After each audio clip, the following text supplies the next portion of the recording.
Alright, this is group 37 with Mitch, Seth, and Dante, and this is our REP. It's a 1/10 scale Traxxas slash 4x4 remote control truck. So on the outside, looks like a normal RC car, but this one is capable of doing over 60 miles an hour, and yeah, it can get pretty fast. So it's held on. Normally they're pins, but I put these on. They're screws. They're much easier to take off. These little caps, they just screw right off. That holds on this body. So right now it's there's a whole bunch of them. This one's a Ford Raptor. They come clear. You have to cut them out along the wheel wells, the sides, all that. You start with the darkest color first, so you're gonna paint all the blacks around the window trim, stuff like that. Then you'd go blue, then silver, then you'd unmask the windows and do the tint in there. It takes a while, but it ends up coming out pretty good. And that's for not only aesthetic purposes, but also to keep all of this stuff protected when you're driving it.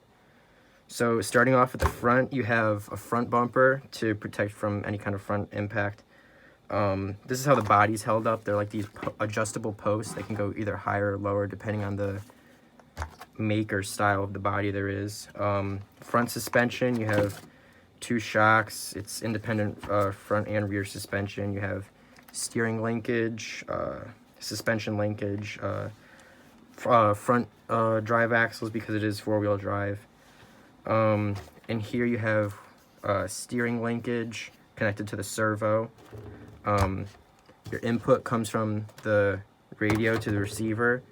The receiver sends the signal to the speed control and the servo gets it from this small antenna here. Speed control, all the electronics are powered by the battery right here. This is a nickel-metal hydride battery. There's also LiPo batteries, which are lithium polymer or lithium-ion polymer. So the speed control gets the power from the receiver, sends its stuff to the brushless motor here, which is connected to the I guess transmission. There's 2 gears in here, drive shaft right here, which powers the front wheels, and inside this case right here and this case right here, there's 2 differentials that we'll get into that later. Rear suspension is really similar to the front suspension, except that it does not have steering linkage, camber linkage, drive axles, shocks, shock tower, same setup in the back with the post that adjustable. Rear bumper right here, it's got mud flaps on it. Those are aesthetic. And wheelie bars. If it had one of the LiPo batteries in it, those are the batteries that cause it to go really fast, and all the torque makes the body like lift up. So these protect the car from completely flipping over when you have all that power. So the car is held together put together with hex hardware. Pretty much the whole entire thing. There are a few Phillips heads for these adjustable body mounts.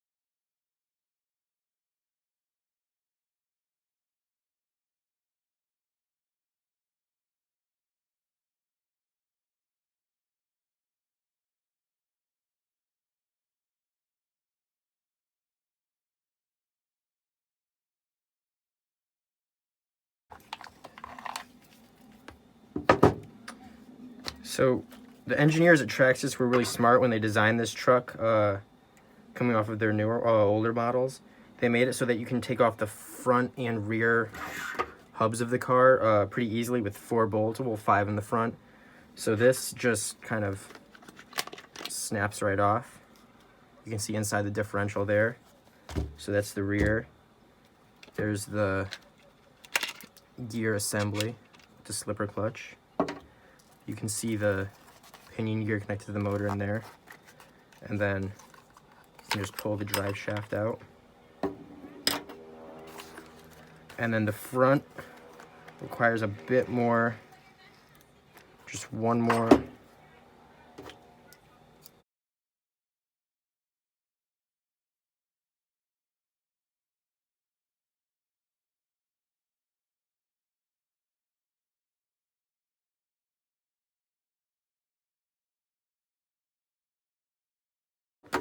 So once that bolts off, you can pull apart the front assembly pretty easily, just like the rear. And then the car is then broken down into 3 separate parts. You have the chassis, the rear, and the front assemblies. All right, so this is the front assembly for the truck. So here we can get a really good view on the front differential assembly. And so as the front tires spin, you can see that this spins, and this is what causes the truck to actually have four-wheel drive. So the drivetrain would be attached like this, and as the drivetrain spins, so do the front tires. So the front tires end up spinning to the axles that are connected to the differential inside of here. They go down and into the wheel hubs. Try to get a good angle. Like there, you see the wheel hubs right there. And they connect inside of this little rubber cover using ball bearings to the front tires that allow them to spin. You can see how they're spinning as the tires rotate. So the other things that are part of the wheel hub, you have your sway bars and your camber adjusters. What that does is it allows you to give customization as well as handling improvement to the car. So here on this top bar is how you adjust your camber.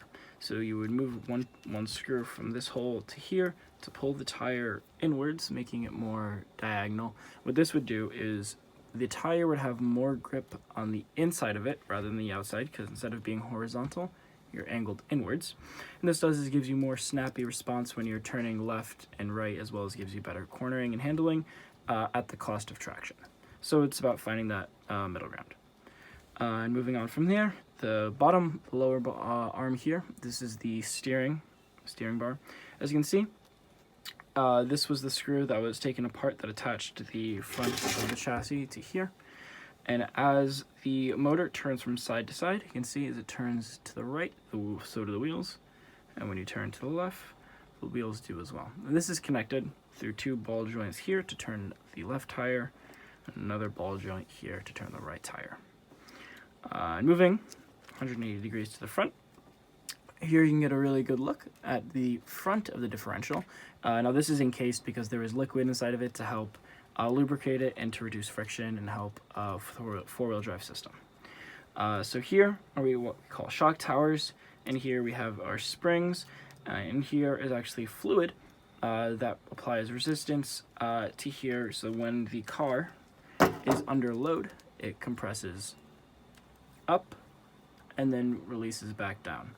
And then these can also be adjusted, and you can see the other holes here, move them over one. And what this does is it allows the car to be higher or lower to the center of gravity. The lower you are, better steering and everything you have, but at the cost of ground clearance. You can also adjust it here as well if you want. And so what this, get a better view here, is this brass rod goes inside of the shock tower, increasing the pressure of the fluid that is in here, as well as increasing the pressure on the springs. So you can see as the tire goes up, so do the springs, and this adds tension into the system. What was mentioned before is that these are independent, meaning that one tire can be fully compressed while the other is not. Here's an example of that. And this does is allows the car to be at different angles while still having all 4 tires touch the ground. And then once again, you can see the pins here that can adjust the height of the body when it sits on top of it. Alright, so we're going to take the tires off.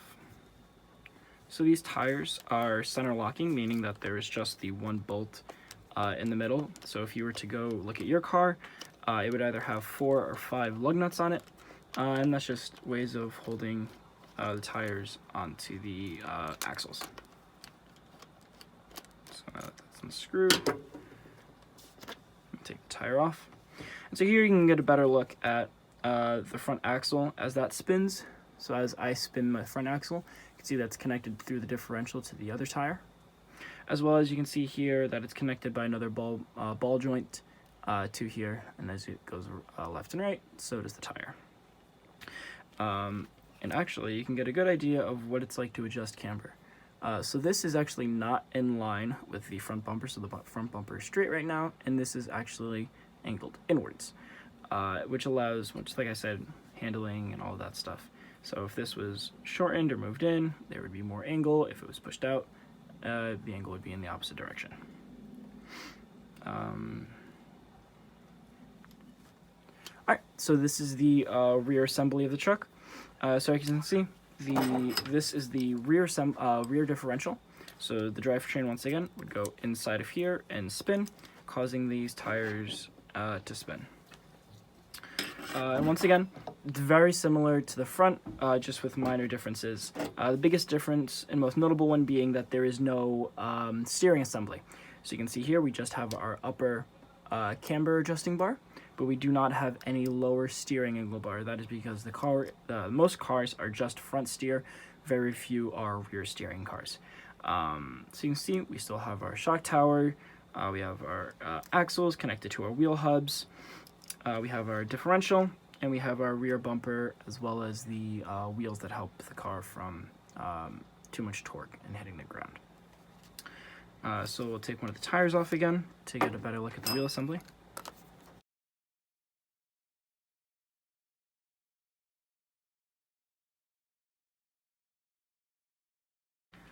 Once again, the rear tires are center locking as well. There's no 5-lug or 4-lug tires on this truck. So you can see here, we just have our axle with our upper sway arm to adjust the camber. The biggest difference between here and here, as you can get a good angle, is that there is no steering knuckle in the front one, in my right hand, but there is no steering knuckle in the rear. The steering knuckle is only for the name steering. Once again, you can also adjust camber between these 5 holes here. That'll bring this further in or further out. We have our shock tower again. Same thing, the springs with the fluid inside, and the bar pushes up in the fluid, it increases pressure. We also have the same pins that hold the body up from the frame. And that's about it. They're very similar. So looking at the tires of the vehicle, these wheel assembly and tire, these are beadlock wheels. So it's actually a three-piece wheel that pops apart. And we'll take this apart now.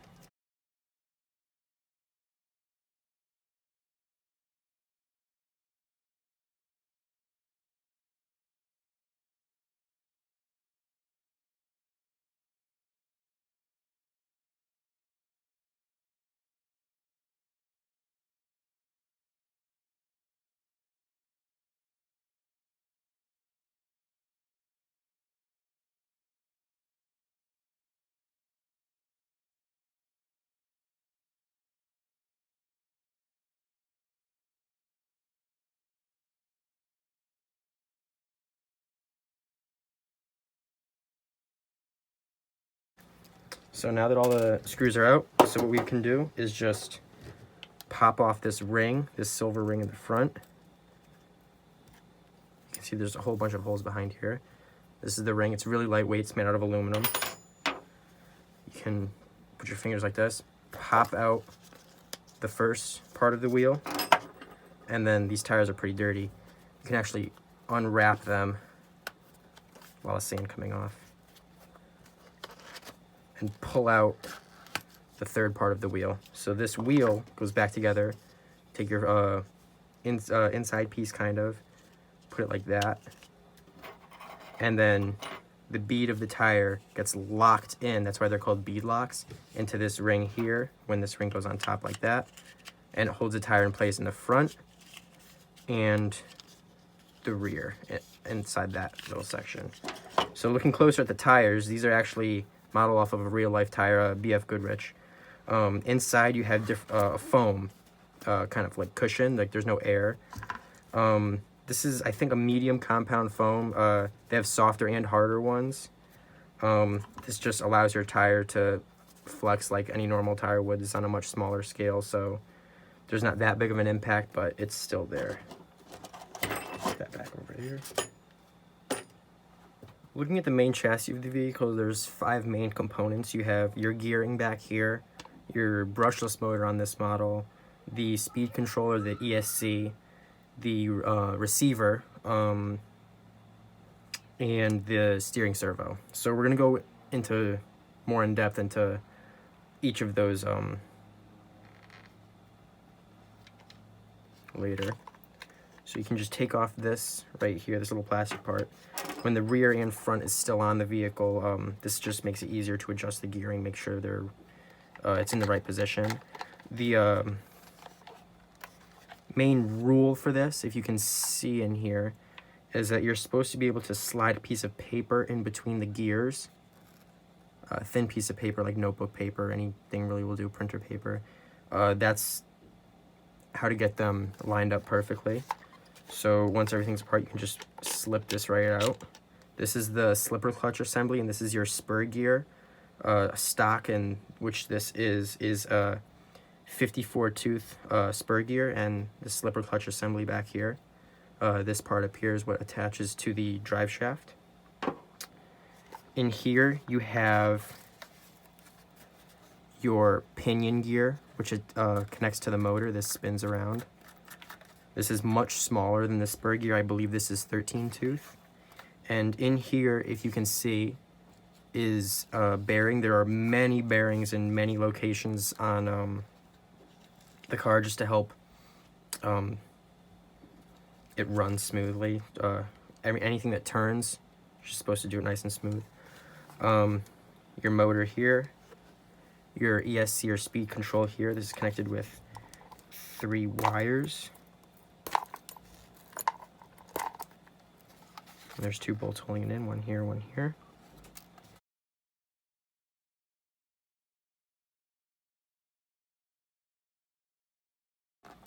This is how you take the motor out or adjust the gearing.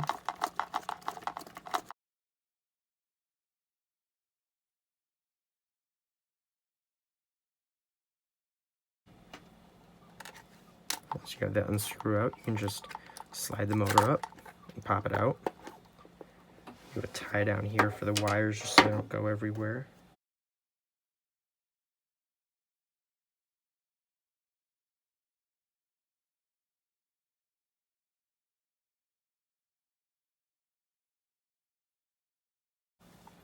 And then once you have that out, the motor just pops right out.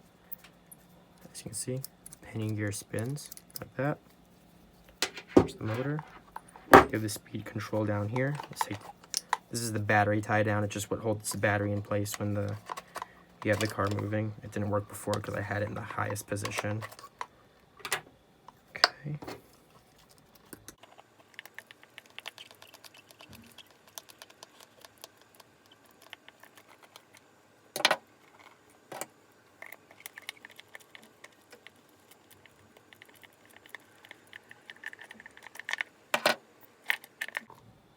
So there's 2 bolts that hold the speed control in. There's 2 bolts that also hold the receiver box in. This is completely waterproof. So let's just take those out really quick.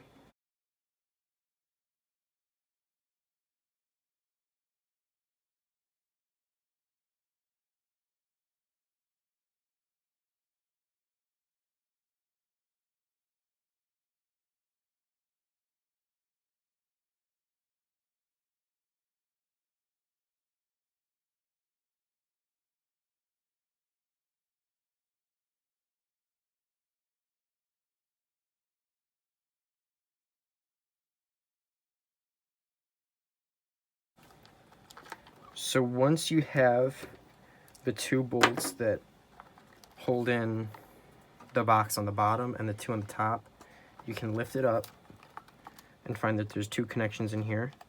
One goes to the front over here, that's the steering servo. This one back here goes to the speed control. So once those are out, you can just pop that out. There's your speed control. And then you can take this wire out. Move this to the side. And it's still bolted in under here. This is your servo. So we can take that out now.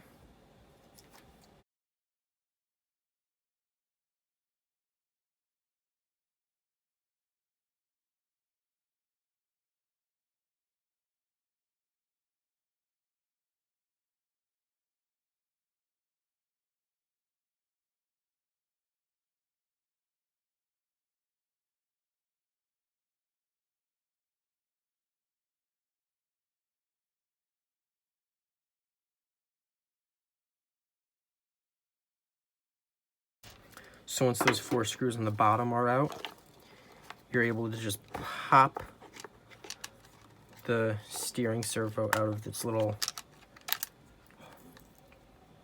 hole there, and you have your steering servo. So in here is the receiver, which there's a wire that goes through the antenna here, and you have your radio right here. So looking at the materials of what the truck is made out of, it's mainly pretty hard, durable plastic. 2 things on the chassis that are more flexible than the rest of the truck are these 2 bash bars on the side. Much like the bumpers at the front and rear of the vehicle, these provide protection against side impact. And there's actually Velcro along the sides that I myself put there just to keep the body attached and not from it flapping along when you're driving it. So the chassis is made of, and most of the truck's made of this durable plastic. It's not really flexible, and mainly because it's cheap, it's easy to replace. They sell upgraded parts with aluminum, I think even carbon fiber. There's some aftermarket companies, but that can get pretty expensive. This is just easy to make, mold, and produce in pretty high volume. Looking at the front of the vehicle, there's a few more different materials we have here. This shock tower here, it's hard to see because it's a very similar color. This piece right here that the shocks are connected to, that is made out of aluminum. So what that is it's just a lot stronger than when the plastic.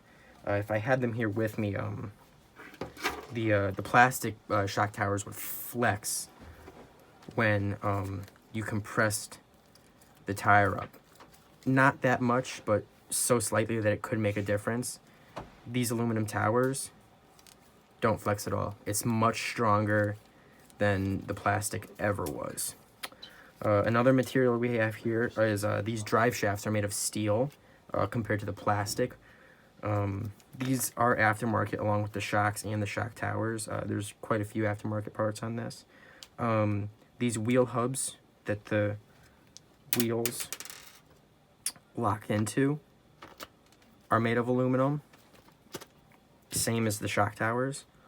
They're just much more durable. They wear out less and they'll last a lot longer. So let's pull off one of these drive shafts.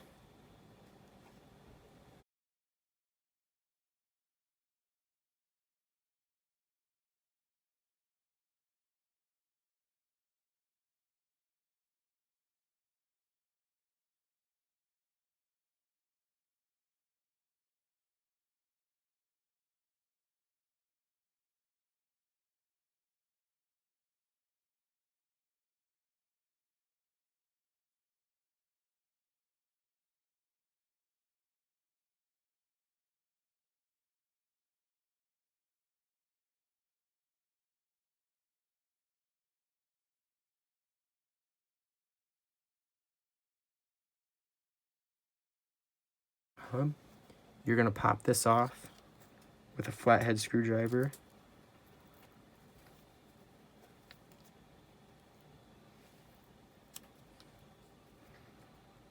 And because this bolt could simply, this little screw right here, could, it's called a grub screw, could not hold this in place with this axle turning.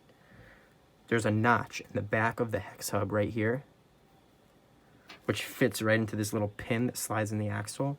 Not only does this prevent the axle from popping out of that part of the rear wheel hub, it allows the wheel hub to lock right into the axle and prevent it from spinning. So once you take that off, pop off the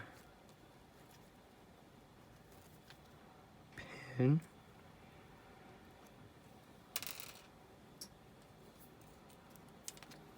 You can simply slide the axle right out, and a bearing actually came with it. Just slide the bearing right off. So what most of the bearings are supposed to look like, this bright blue rubber seal. You can see it on both sides. It's nice and clean, not a lot of dirt got in there. Well, there's a lot of dirt, but it happened to clean off pretty easy. So looking at the axle, this is made of steel. These are a lot stronger than the ones that the came on the truck that were just plastic. With the LiPo batteries, the lithium ion polymer batteries in the truck, there's so much more power and torque generated to the wheels, especially the rear, that the plastic axles just twist so much they just snap and break off, and then you'll drive away with only one wheel spinning. Definitely not optimum condition. When suspension is traveling up and down, see here on the rear assembly, you can see that the axle is actually stretched out more when the wheel is all the way extended. Even though it's ever so small, when it's straight like this, the axle is straight on, you can see, it's actually shorter than when it's extended all the way out. Same when it's up. So with looking at the axle that we took off, it's actually extendable to a small amount that allows it to travel with the suspension. Taking a look at the chassis again, this model is completely waterproof or water resistant. So what you have in here is the casing. This receiver itself is not waterproof, so what they've done is there's a blue seal around the edge of this case. When you clamp it down, it makes it so this seal with this box is completely waterproof. Then when you flip that over, screw it in,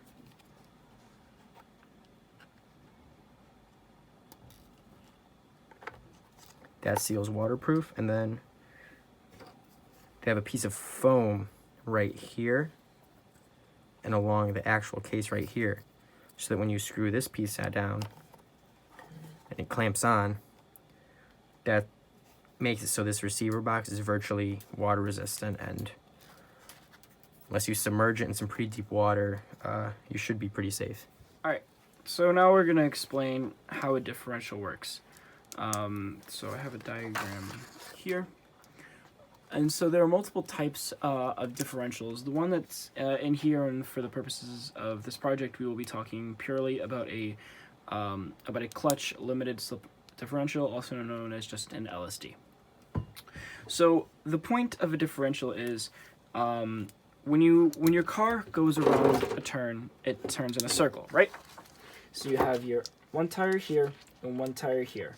If they're both going around the turn, one tire will have a much larger distance to travel than the inside one. So they cannot spin at the same rate.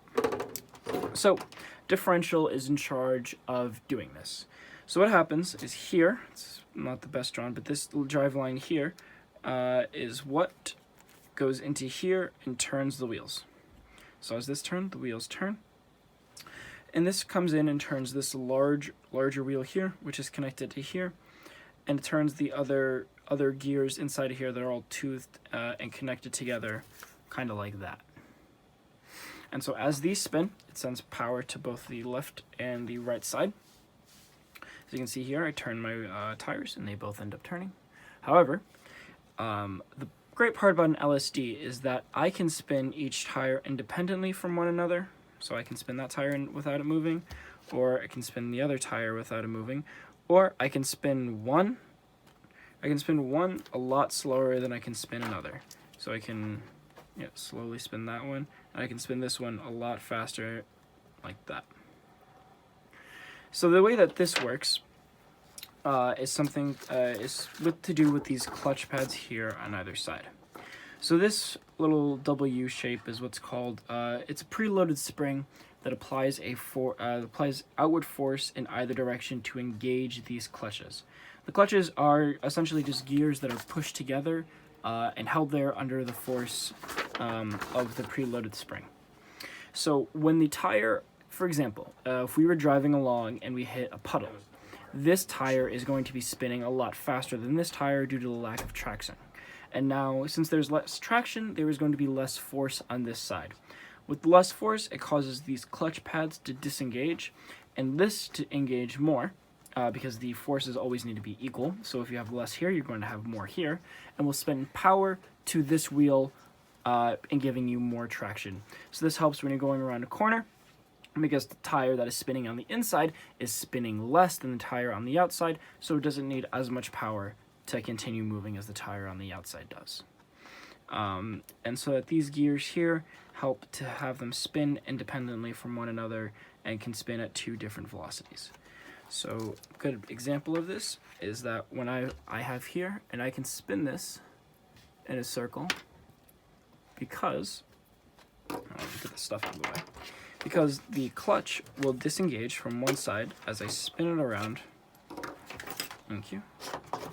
As I spin it around on this side. So as I spin to this side, this tire is staying still while it goes around the outside. So the clutch on this side is disengaged while the clutch on this side is now engaged.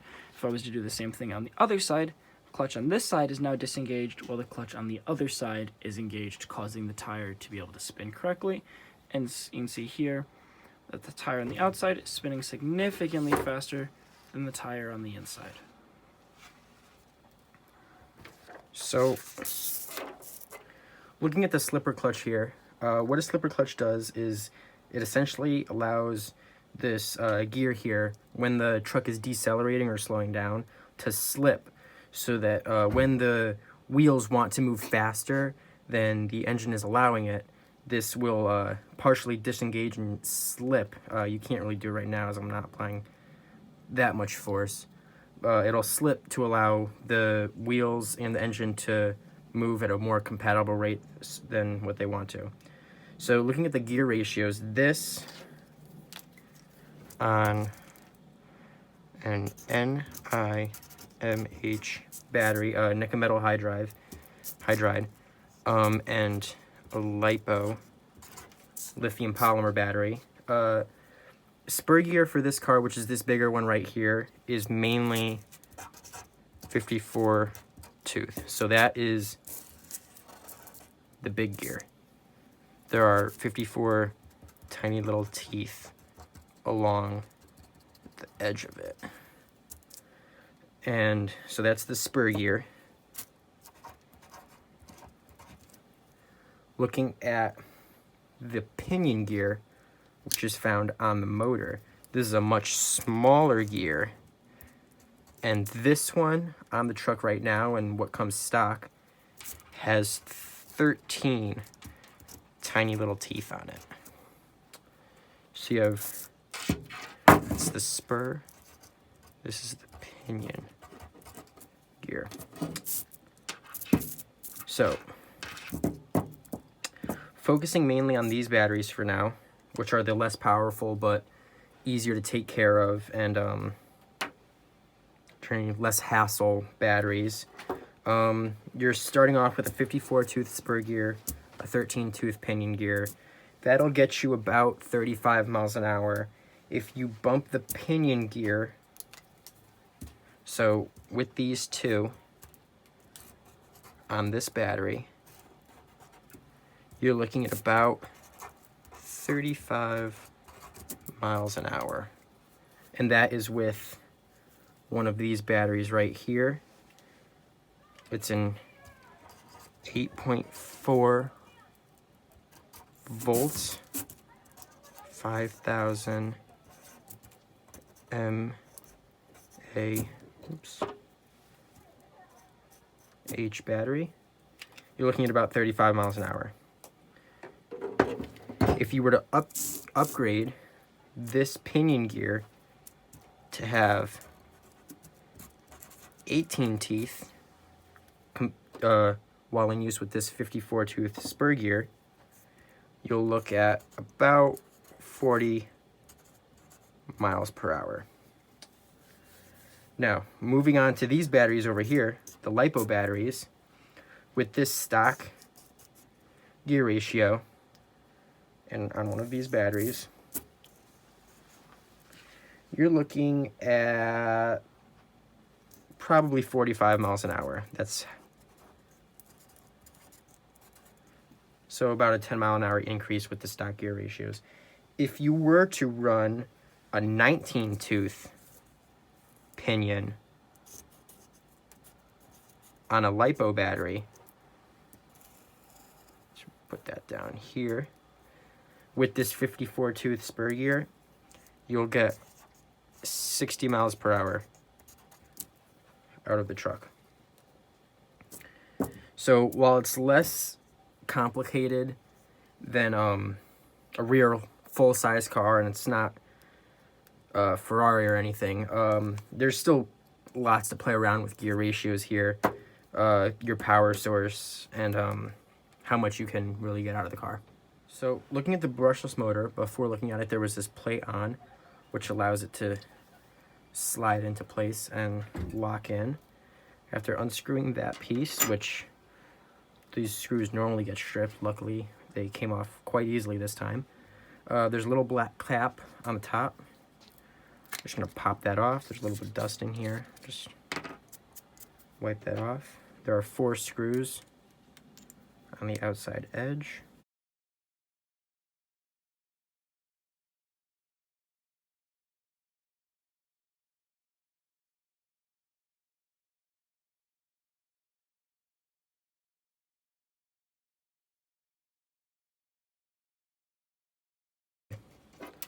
Once those 4 screws are off, you're just going to take a flathead screwdriver and try to wiggle off this other black cap that's on here.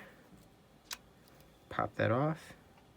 It might shoot out from what I remember. There we go. See, you have a bearing in here, ball bearing that spins around with this right there. On that cap. Inside the motor, there are a bunch of copper wires along the outside edge. There's quite a bit of dust in here, which is not very good. You have a brass little bushing here. And when you push along this outside rod here, this is what the pinion gear was attached to. This bolt right here, this little grub screw, was not on too tight. So once you push this out, it might take a little effort.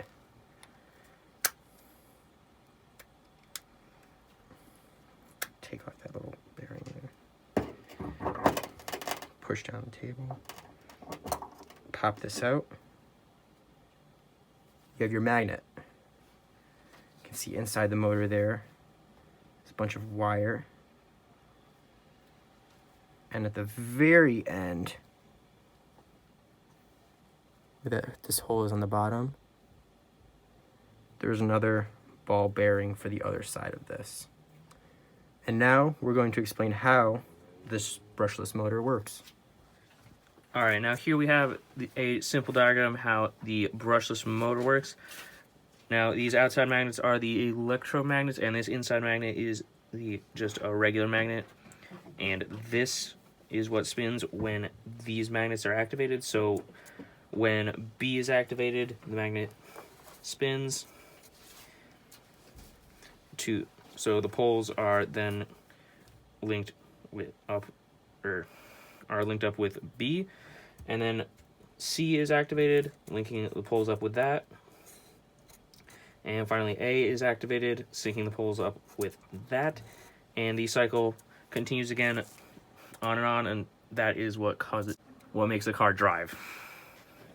So the way that these magnets get turned on is through the controller. So you can see we have our white, blue, and yellow, and our white, blue, and yellow correspond to the controller when these are plugged in. So the wire comes in through the side here, and you can see how this, the wires go down through the copper cables, and these copper cables are connected at the very top to each of the individual magnets. And so once the individual magnets get a signal, whichever magnet and its corresponding opposite gets charged, which causes, like we said before, this to spin. And so this continuously does this for thousands and thousands and thousands of RPMs per minute, which causes the actual motor on the inside to spin, which connects to the gear and turns the tires. So here we have the steering servo for the car. This is metal gears. It's upgraded a little bit more over the stock, which has plastic gears. Again, it's waterproof. So we take it apart with 4 screws in the back here.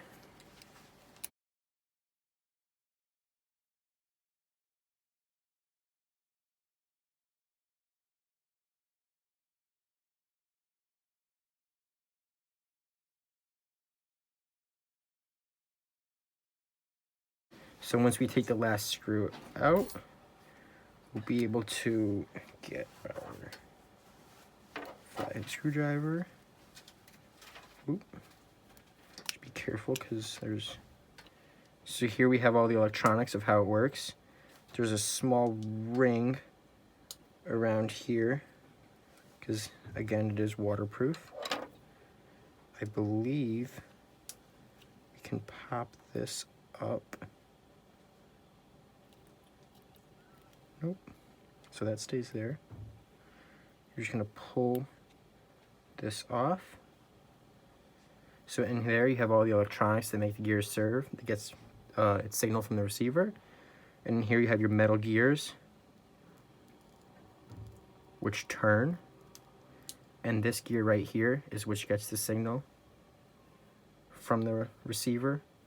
Turns this gear, which turns this gear, which turns the little arm on the outside of the servo, which turns the steering linkage. And then again, we have another ball bearing to make sure everything's running nice and smooth. And all your electrics in there. So looking at how we drive the car, it's similar to many radio controlled cars. You have your throttle in reverse right here. Turns on right there. These little knobs right here. This is a multi-function dial, so you can tune multiple things if you have an app. This is throttle adjustment, so you can have 70-30 or 50-50. And then this knob right here is to fine-tune your steering. Sometimes it'll knock around, get a little loose. This is just to make sure your wheels are aligned perfectly straight up.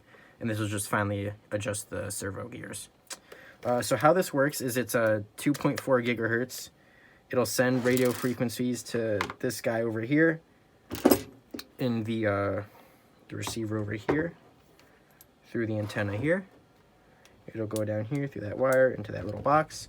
When the speed control and the servo are connected to the proper channels in here, there's a few of them in here, they'll get the signals from either turning here or throttle here to either make the servo turn left or right and make the throttle or the motor spin either forwards or reverse to make the car go forwards or reverse.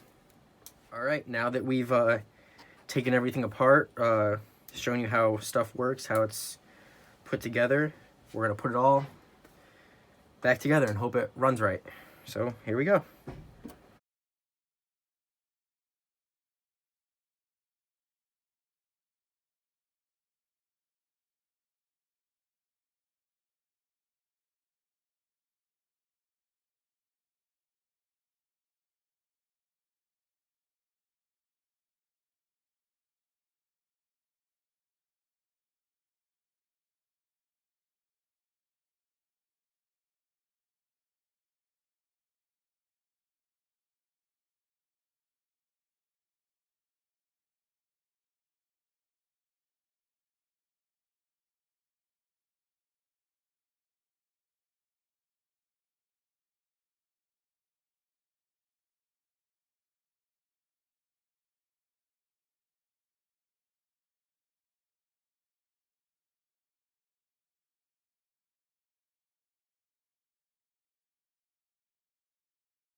Shift, this is plugged in.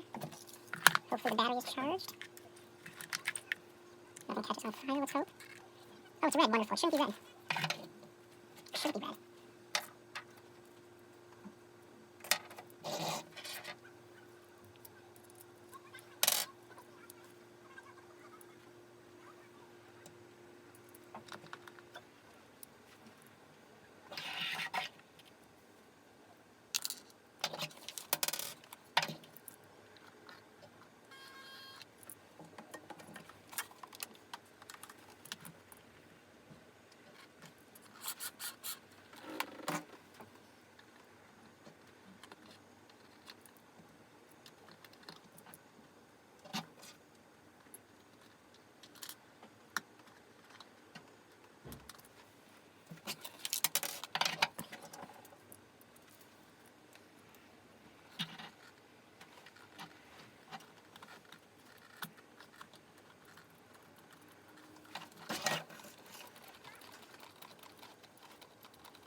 So now that the steering is all set and most of the car is put back together, what we're going to do is adjust the gears so that they're perfectly aligned with each other. Now they can't be too close, but yet they can't be too far apart. So what, I think I mentioned this before, you take a piece of just either line paper or computer paper, and you want to slide it in between the pinion and the spur gear. This is said to give the exact spacing between the gears that is needed. So once that's in there, just take your driver and tighten down the bolt that holds the motor in place. And while making sure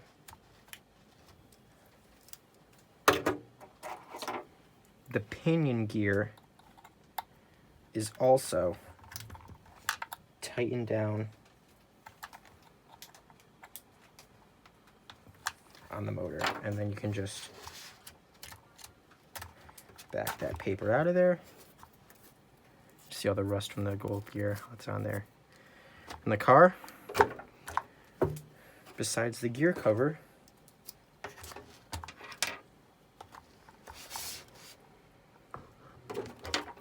is fully put back together. Just put that part back on.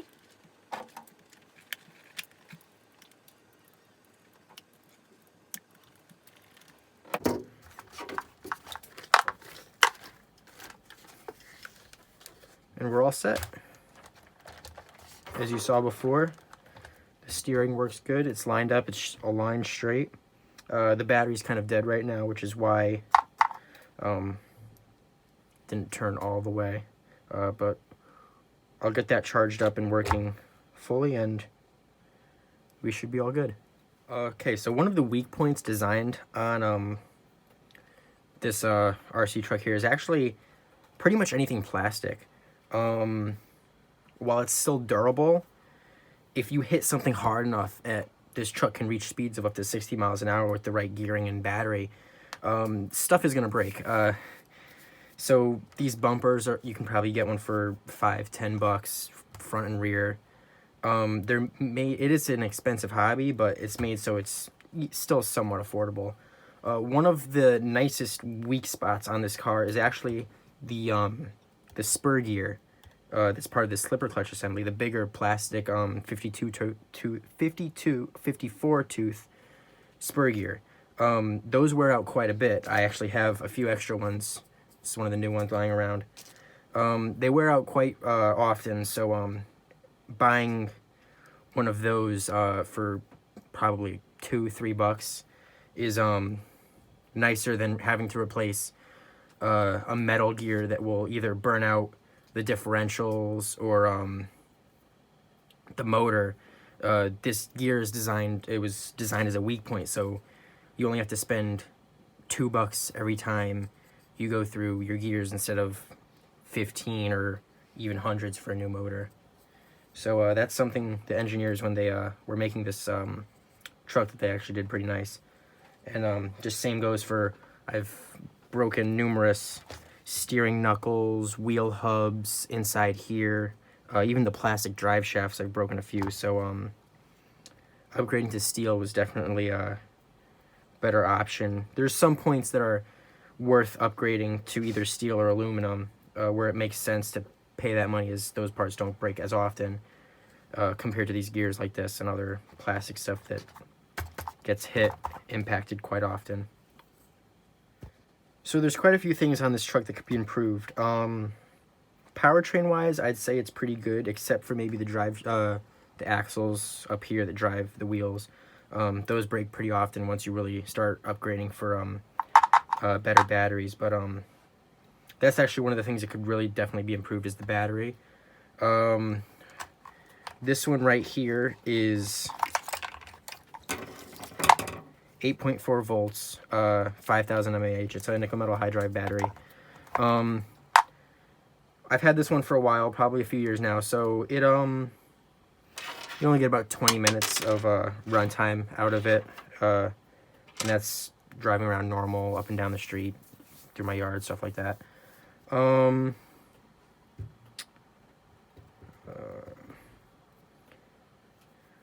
you get to LiPo batteries is where things tend to get a little tricky. They require a lot more care, and you really need to take careful of them. You can't leave them on either fully all the way charged or drain them so they're completely empty. It's actually dangerous. They could blow up and explode. And if they do get to that point, you have to throw them in salt water and let them deactivate for probably, I think, about a week. But yeah, that's definitely one of the areas they can improve, is making batteries safer and just making them overall last longer, and just so you get the most bang for your buck out of them. Looking at other things to improve, a lot of stuff on this truck I've upgraded so it's aftermarket. These shock guards on the front here, they protect the bottom of the shock, so if you were to hit a rock in this general area, your whole shock is unprotected. And speaking of the shocks, those are also aftermarket too. As you can see, they're adjustable up here. That allows for overall adjustability, softness. They have dual spring rates, so they can compress. As you can see, the top spring compresses fully before the bottom spring does, so the bottom spring is much more stiffer than the top spring is.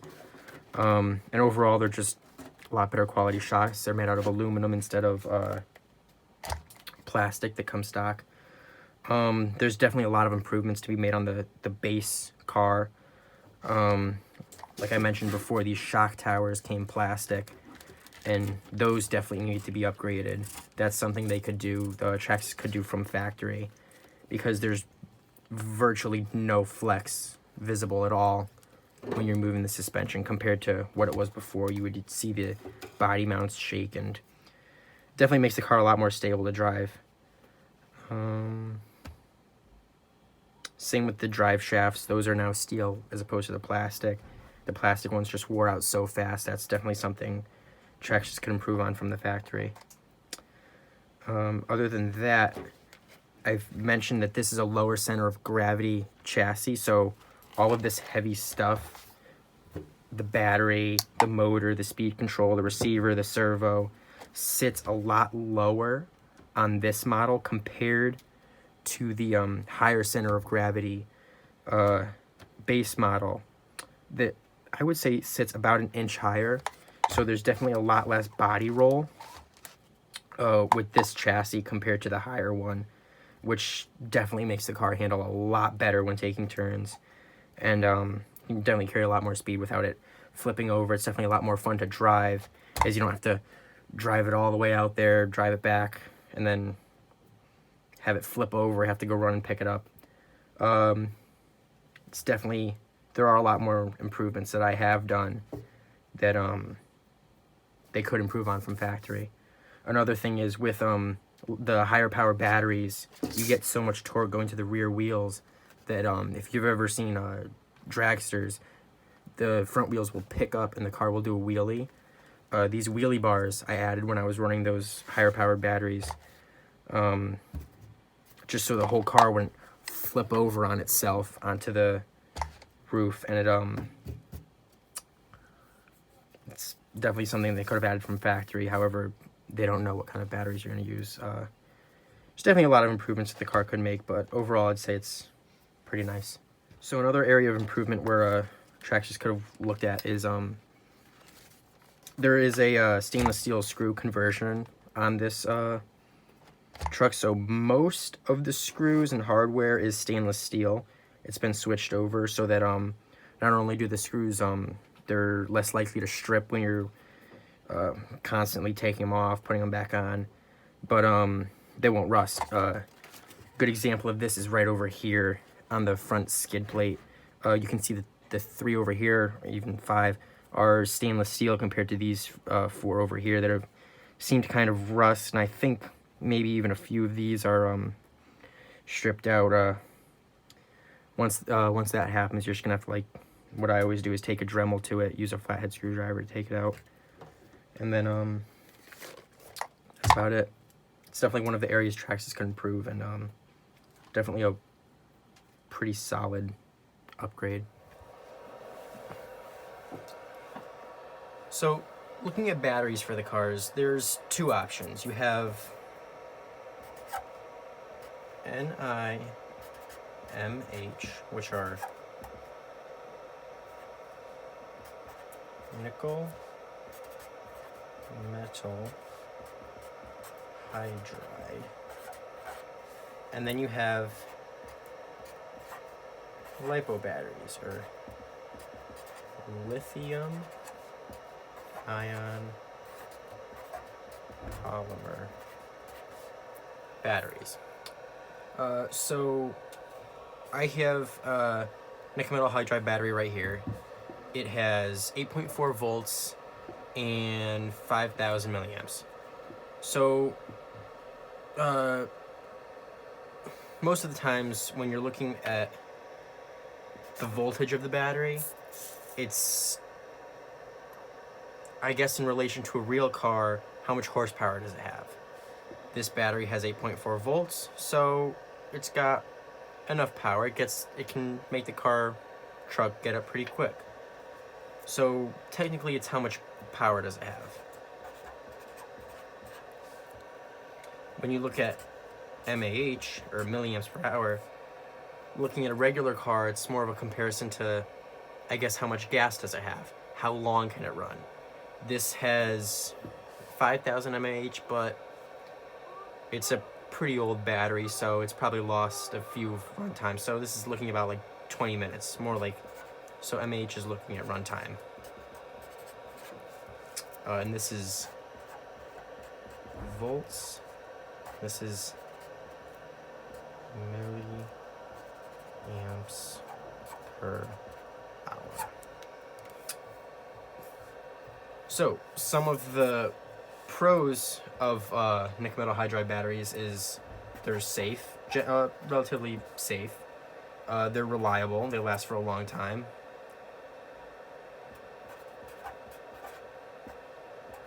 But they're not as powerful.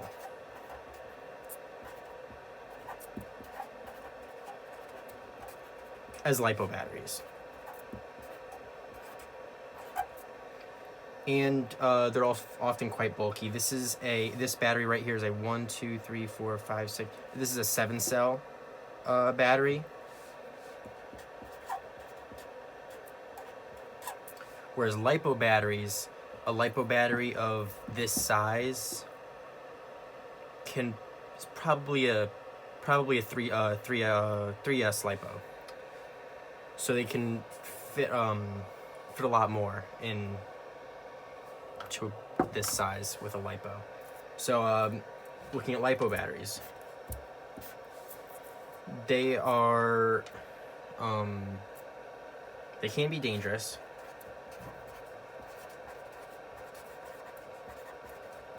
If they're not cared for properly.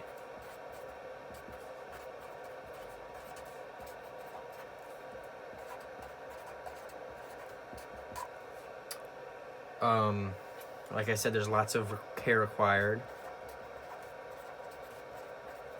You can't have them overcharged. You can't have them undercharged, and you actually need to charge them in a fireproof either bag or case, like an ammo box, just in case they do overheat, something goes wrong, that your house doesn't burn down. But putting all of this aside, they're a lot more fun.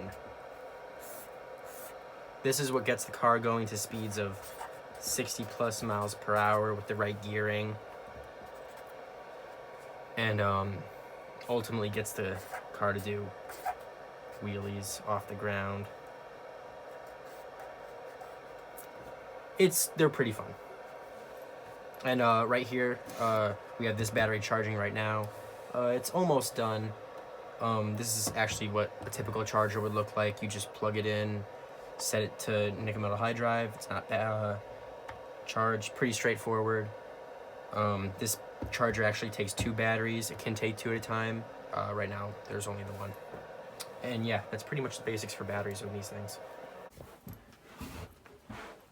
Okay, so looking at the history of, I guess, Traxxas in general, they started in 1987 when they released their electric trucks and little stadium buggies, so just like little doo-doo-doo with a little wing there. So those were electric. A few years later, they released a remote control boat,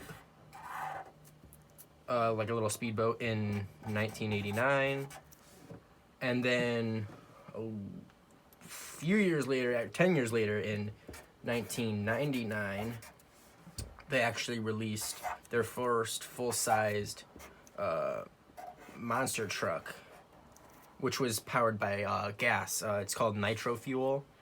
It's like a special blend for the motors that they had, so they were gasoline powered. And as years go on, there's a truck really similar to this model called the Slayer that I believe is discontinued. That was that ran on that nitro fuel. That is, I believe, discontinued just because electric is the move now. It's so much more efficient than having to tune the engines, keep buying gas for them. Whereas with electric, you can buy a battery, recharge a whole bunch of times, and have fun. Keep having fun with it. Much like what's happening with ICE and combustion engines right now, and electric, it's making just leaps towards the future with electric. So yeah, it's pretty cool that they're like moving on with electric. I think it's definitely pretty cool what they're doing, and it's cool that like it's already happened with these little trucks and it's happening with the bigger stuff now. So yeah, that's just a little bit of the history of these trucks. Start off electric, not that fast. Gasoline was pretty cool. They make a little like wah noise. It's pretty cool. My dad actually had one of these trucks. I remember him always having. It was pretty cool. This fuel, oops, is actually nitro methane, and the stuff that they put in that, you would fill it up with as a really light pale blue color, and the molecular formula for this is actually CH3NO2.